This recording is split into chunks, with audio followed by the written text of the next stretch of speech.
Ibihe byiza kuri wowe ukomeje gukurikira Rugwiro Pro Zone Official. Ibiganiro byacu byibanda ku mafaranga ashingiye ku ikoranabuhanga rya blockchain. Ibyo tubirebera hamwe umunsi ku wundi kugira ngo twongere ubumenyi, twinjire mu isi ya Web3 maze tubibyaze umusaruro. Ntabwo turi gutanga update nk'uko bikwiye kubera ko hari izindi gahunda zo mu buzima busanzwe turi kubanza gushyira ku murongo, ariko vuba bidatinze tugomba kuza kugaruka mu kibuga nk'uko byari bisanzwe. Hari abantu benshi muri kuma message inbox kuri WhatsApp mumbaza kuri projet ya isisimbura TMP, mumbwira muti se yirizewe abantu bayishoremo amafaranga. Ntabwo ngiye kubikoraho ikiganiro kirambuye kubera ko atari byo tugiye kuganiraho, ariko nakubwira nti amafaranga yose ugiye gushora online yafate nkaho wayatakaje, urindirira igihe azagarukira. Ntabwo ari byiza ko ujya gushora ayo mafaranga ugishije inama umuntu uwo ari we wese. Wowe ubwawe urihagije ukamenya ko ayo mafaranga uri buze kuyatakaza, ubuzima bukaza gukomeza kubaho nk'uko wari usanzwe ubaho. Ibyo byo biramenyerewe ko nta muntu ushobora gufata nk'amafaranga ashobora kwishyura ibintu biri needs mu buzima bwacu nko kwivuza, minervare n'ibindi bitandukanye nk'ayo kurya ngayashyire muri online business muri rusange. So tuzabigarukaho rero mu kindi kiganiro. N'abandi bafite izindi projet bafite ikibazo baza kuza kuzandika muri comment, tukazabikoreraho rimwe ubushakashatsi hanyuma tugasobanukirwa byinshi bizerekeyeho. Ariko kandi uyu munsi tugiye kuganira kuri projet ya Pi. Muri kubona ko iri kugenda ikoramo impinduka twakita nka acceleration. Umwanya umwe iri kuba izamutse, undi kabiramanutse, mukanyoherereza ubutumwa mumbaza muti se ubusesenguzi n'ubundi bwerekana ko ishobora gukomeza kuzamuka. Iki ni cyo gihe cyo gushoramo amafaranga n'ibindi bibazo byinshi. Pi muri rusange amafaranga barimo ziriya muvoma zose zigenda zibamo, nakubwira ni ntabwo ari ibintu byikora gutyo gusa, aba ari amafaranga y'abanyamuryango y'abapiyoniye bayashyizemo. Nunabona imanutse rero jya umenya ngo ya mafaranga yabo bashyizemo bayakuyemo bitewe n'ikibazo runaka bahuye nacyo, kubera ko dutuye ku mugabane muri rusange uhura n'ibibazo by'ubukungu cyane muri Afurika. Dutandukanye n'abantu b'i Burayi. Umunyaburayi bashobora kubika ibihumbi 20, 100 by'idolari igihe kinini nabikoreho. Ibyo rero bitandukanye no muri Afurika ko umuntu ashobora kubika wenda amadolari 100 mu gihe kingana n'umwaka. Ibyo byo biba bigoye kuri bamwe na bamwe. Hari ababishobora, hari n'abatabishobora, kandi blockchain iha uburenganzira buri muntu uwo ari we wese ushoboye kwiyandikisha akagira account iri verified kuri exchange ariyo yose. Yemerewe nyine gukora ibikorwa byose ashaka. Ntawe bahanira ko yagurishije cyane, ntawe bahanira ko yaguze cyane. Byose hamwe bigena uko iryo faranga muri kugura riza kwitwara uwo munsi, hanyuma rikamanuka cyangwa rikazamuka bitewe n'impinduka z'ibyo mwebwe mwakoze muri rusange. Hari abantu benshi rero bakomeje kubigarukaho bibaza bati se iyi Pi ubundi no kubera iki iri kugenda irushaho kwerekana ibimenyetso byo kumanuka. Twabigarutseho tuvuga ko hari igice Dr. Nicholas Kokaris ndetse na Sheng Yaofani basezeranije abanyamuryango gufungura kitarafungurwa cyo gukoresha Pi nyine mu buzima busanzwe. Abenshi rero mu bashoramari bari bafitemo amafaranga yabo bakabona bitinze, bakarambirwa bakagurisha, hanyuma isoko rikaboneraho kumanuka, coin igatakaza agaciro. Abandi bati se ko kuri exchange tugenda tubona yamanutse, si igiciro cya GCV kizubahirizwa, n'ibindi bibazo byinshi bitandukanye. Umushinga mu gihe waba urangiye gukorwa, icyo wakorewe n'icyo wakoreshwa, mu gihe Pi ikwereka ko projet ikiri muri in progress cyangwa se urugendo rugikomeje, ntabwo twahita twanzura nonaha ko bifairinze ibijyanye no gukoresha iyo GCV bifairinze, cyangwa se kuba yakubahiriza kiriya giciro tuyibonaho, nabyo bikaba bitazakunda. Muri rusange bizagenwa n'igihe mining ya Pi izashyirirwaho akadomo, hanyuma hagatangira nyine ibindi bikorwa bisanzwe byo kuyihesha agaciro. Mu gihe mining yaba ihagaze,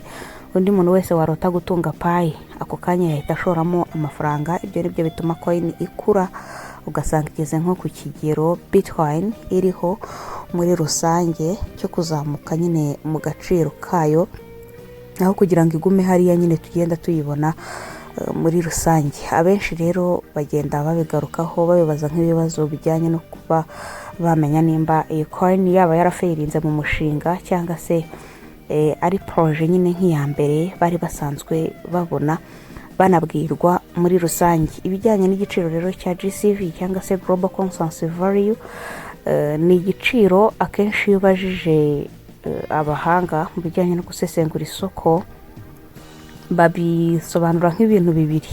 Ni igiciro gishoboka batagatinga ko ishobora kuzakoresha ariko binyuze nyine muri demand ndetse na supply kuriya nyine coin igenda izamuka. Abo ni bamwe, abandi bakerekana ko ari igiciro gishobora kuzaba ari official hirya no hino ku isi aho iyi coin izakoreshwa. Byose rero bisobanurwa n'igihe cyo gutegereza mukamenya nimba bya bindi mwibwiraga harimo kwibeshya kwa muntu cyangwa se byubahirijwe. Ariko nawe ufite ukundi kuntu ugenda ubibona nyine mu maso yawe, uba ushobora kuvuga uti cya giciro ndabona gishoboka cyangwa se ndabona kidashoboka. Wowe iyo witegereje imikoreshereze y'iri faranga rya Pi hatabayeho kuzitunze uba ubona iki giciro gishoboka cyangwa se ubona ari inzozi zitazaba impamo? Uraza kutubwira muri comment. Ese mu banyamuryango batunze Pi baziholdinze uri mu bantu bakizibitse cyangwa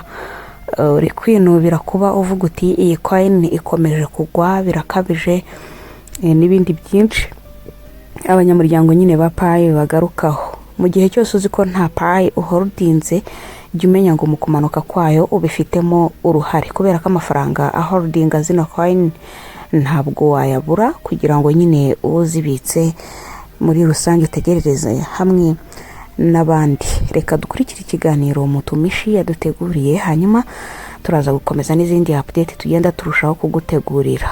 Mutumishi yateguye iminota itari mike asobanura impamvu buri muntu wese akwiye kuba yarabitse Pi kuri wallet ye akazajya arindira ko hari izindi mpinduka zishobora kubamo muri uyu mushinga, cyangwa se hari ibindi Dr. Nicholas cyangwa se Sheng Yaofani bashobora gutegura mu gihe kiri imbere. Reka tumukurikire mu magambo ye. Mutumishi yagize ati: mwaramutse neza community, nanje naramutse ndashima. Basi hari umuntu wamfanye umbarira ati mbe Mutumishi biriko bigenda gute kugira ngo umuntu ushishikariza kugura Pi, hari icyo wabonye? Basi iki kibazo nicyo nje kwishura. Je ntacyo nabonye uretse ko mbere yuko nza gushishikariza abantu kugura Pi igifise ubusa, igitanguzwa n'ubusa, itarongera kugaruka ngo ize gufuta buriya busa, nagize amahirwe nganira na Omenda developer. Murayimubona iriya application ya Omenda iri muri mainnet. Ndamwisobanura ko turavugana, arambwira ati nari maze kukumva ariko sinarinzi kuri umurundi, kubera ko hari groupe turuhuriramwo umuntu avuga igiswahili cyangwa ukavuga icyongereza. Rero Omenda arambwira, Mutumishi, abantu babona imbono yo kugura iriya Pi iri kiramanuka hariya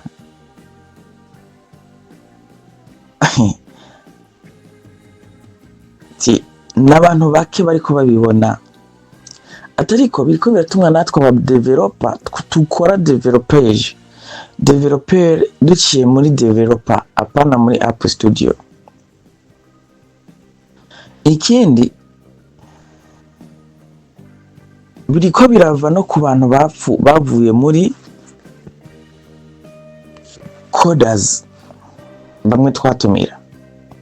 No kuvuga ko blockchain ya Pi nta kintu uyikoreramwo ngo ikwemerere kwishura irindi faranga atari Pi gusa.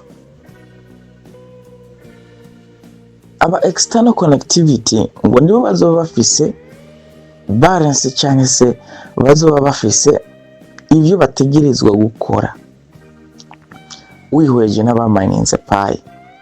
Rero kubakira imbere muri ecosystem kubera batamininze biriko bibatwara amafaranga menshi gose. Bobo uciye muri developer birasaba ko ushiramo na decodage ukagura domaine isanzwe ifunctiona kugira ngo Pi yawe uze kulistingwa ize hariya muri mainnet, kuko bo ubwabo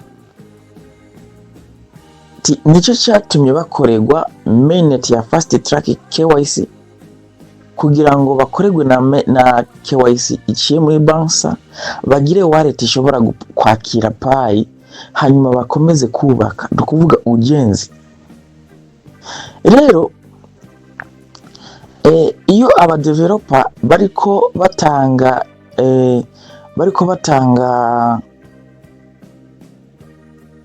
ikibazo cyuko uburyo bariko bakoresha ari bwishi, gushira n'imisimbo, gushiramo amadekodere, makodage, gushiramo ibintu byose bikenewe kugira application irangire ishike kuri payment system, igere kuri escrow payment. Ni kuvuga ivyo byose ni ikintu gikorwa ari uko barishe Pi. Basi baratanga rero amararamiko muri Kotimu, natwe ngo ubwacu turatanga amararamiko ko Pi irazimbye irikira dutwara amahera menshi kugira twubake. Basi ngo Kotimu ikihiti kubita liquidity pool, hari kifata liquidity pool ikayimena hariya muri exchange. Imenyeyo rero ibeyi ikipunguka. Kotimu ikoze ivyo ntibirikira korera ivyo kugira ngo yibaza ko hari aba pionnier bariko bamenye iryo banga. Toya ni twebwe gusa aba developer turiko dukorera developer muri ecosystem, duciye muri develop app tukamanza tukuzuza zijya checklist 10, kuko aba developer bafise checklist 10 kugira ngo bikunde tuzironke ku mahera ashoboka, ku mahera ashoboka dushobora gushikira tubandanye ibikorwa byo kunoganza application zizokora muri ecosystem. Kubw'ivyo rero mukabona ibikorwa byo muri ecosystem turabihejeje, ko team ikavuga ati igihe twahaye aba developer canke abubatsi b'ama application avuye muri coders zo hanze, avuye muri external connectivity, turakirangiye igihe niki kiraheze. Iriya Pi ntago izosubira kwajya amafaranga, uwayibonye kazoba yayibonye, utabibonye azoba yisezeye ni kuko ngo Pi ibi ni ibintu ndiko mbabwira Omenda twavuganye ngo kuko Pi yasizweho inzira nyinshi zo kuzobanwa ku buryo hazoba circulation nke. Arambwira ahantu hashikane. Wa mbere muri liquidity pool umuntu azogira liquidity pool y'itoken runaka ari uko abanje gutanga double y'amapayi ajanye na token akeneye. Ugomba token ya Toyota 1000 bizogusaba ko blockchain imanza kugara Pi 2000 zizoguma zibalancing izo token utoye, kandi zitari busubire muri balance disponible kugeza izo token uzikoresheje zikarangira. Ndavuga ati bya bintu kumenga biri bizoba ingoma. Ngo sivyo gusa, hari option twe twubaka muri application tuciye muri developer n'abacoders bariko bubaka ijanye na escrow payment. Iyo escrow payment no kuvuga umupioneer azokora payment transfer di Pi, akoze kuri transfer akaca confirma no kuvuga wa muntu yubatse application adandariza online we azoronka ngo notification imwereka ko hariho ubuguzi bukozwe na naka, tariki izo payi ntizizoca zija muri balance disponible ya nyine application.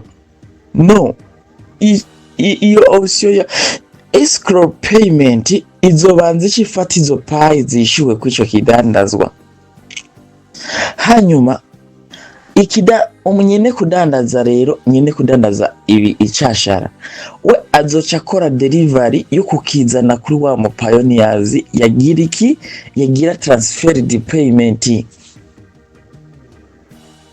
Uwo mu pioneer rero amaze kugira ngo transfer cashara kimushikiye akabona umuzigo umushikiye muhira neza arawubonye, azoca akora kuri option izo bisigaye ngizoba yanditse ko ngo I received successfully, ni kuvuga azoca akora ku kabusyo gasigura ko ico naguze nacakiye. Niho rero ijya escrow payment izo bikorewe uburenganzira bwo kuca irekura za payi zigashika kuri balance disponible ya wa muntu nyene application adandaza ibintu. Avuga ati karabaye rero abapiyoniye mtumishi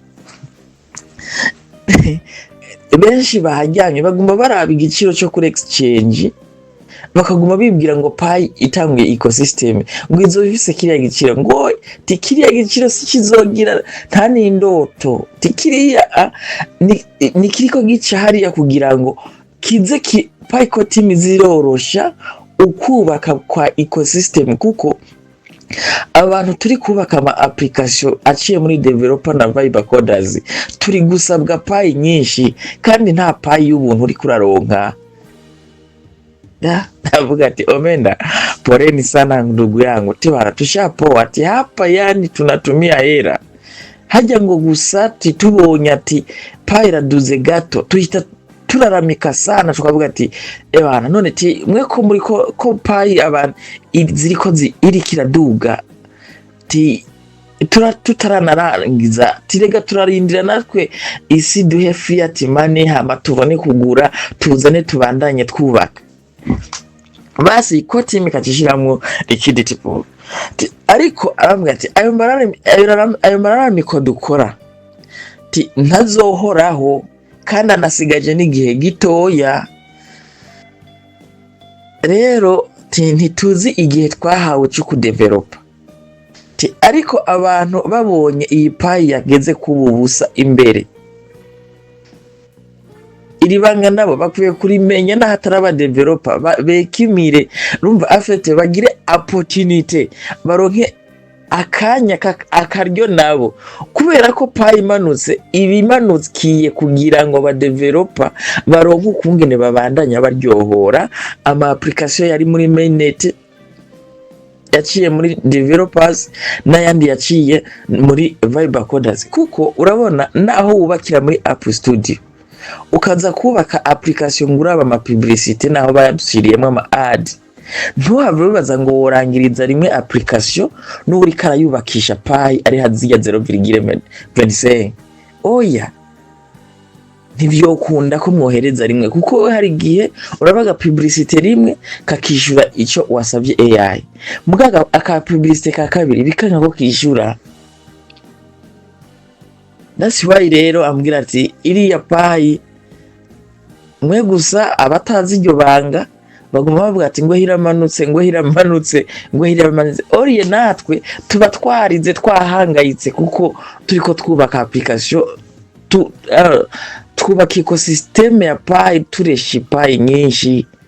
Ati rero iyo tugiriwe amahirwe kayimanura bagashiramo liquidity pool ku masoko ikacimanuka, tuba dutomboye. Nimba hari umuntu aba umudeveloper ahembwa agahera acagenda kuyora nkeya akavuga ati reka nyore 1000 kuko imisimbo yanje ntarashiramo ngo application irangire iracahari nzosabwa nyinshi, reka ntore 1000 ntware muri developers wallet kugira ngo nze ndishura bakuyare. Kuko urabona na App Studio ifise wallet yayo ugenda kudepoza y'amapayi aca yubaka iriya application yawe yo muri App Studio. Na developer nuko bameze, bafise wallet bashiramwo payi kugira ngo baze bagume baryohora application yawe. Rero iki gihe turiko duhabwa ko cyo kubaka aba developer dukuza ecosystem, mutumishi nkubwiza ukuri nta payi zosubira kuboneka